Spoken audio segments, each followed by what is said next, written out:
Bonjour, aujourd'hui nous allons étudier les conséquences de la politique centrale de la BCE sur l'enveloppe économique du contrat d'assurance vie. Pour évoquer ce sujet avec vous, je vais me baser sur l'article paru le 29 juillet 2021 dans la revue des analystes indépendants par M. François de Hautefeuille. Dans son article, ce dernier évoque les choix faits par les différents dirigeants de l'Union européenne, et notamment Mme von der Leyen, et de la présidente de la Banque Centrale Européenne, Mme Christine Lagarde, de limiter l'inflation de la zone euro à 2%, et non en dessous des 2%, ce qui avait été effectué entre les années 2000 et les années 2020, et c'est ce qui avait conduit après la crise économique de 2008 à la crise de l'euro. En effet, la Banque Centrale Européenne, la BCE, a essayé le plus possible de limiter l'inflation entre 2002, la création de l'euro, et aujourd'hui. Pourquoi ?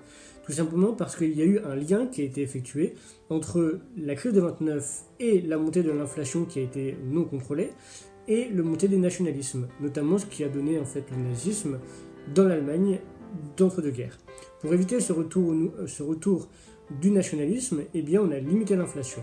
Aujourd'hui, on voit les conséquences de cette limitation de l'inflation, et notamment le fait que les investisseurs étrangers se sont plus portés sur des zones économiques rentables, comme la zone économique chinoise, plutôt que sur des zones économiques moins rentables, ce qui est logique, comme la zone européenne. Pour faire en sorte d'attirer les investisseurs, la BCE accepte de revoir sa position sur la limitation de l'inflation et de faire en sorte de trouver un juste milieu entre inflation non contrôlée et sous-inflation. Avec cette doctrine de l'inflation à 2%, le but des dirigeants de l'Union européenne est de donner un nouveau souffle à la zone euro. Quelles conséquences pour le contrat d'assurance vie et notamment pour son enveloppe économique ? C'est ce que nous allons voir maintenant. L'enveloppe économique de l'assurance vie, comme vous le savez, est divisée en deux catégories. Vous avez d'un côté le fonds euro, qui est constitué pour la plus grande partie d'OAT, c'est-à-dire d'obligations du Trésor français, pour le cas de la France, c'est-à-dire en gros de la dette française. Et l'autre partie de l'enveloppe économique de l'assurance vie, ce sont les unités de compte, qui sont soit des actions, c'est-à-dire des parts d'entreprise, soit des obligations, c'est-à-dire des parts de dette.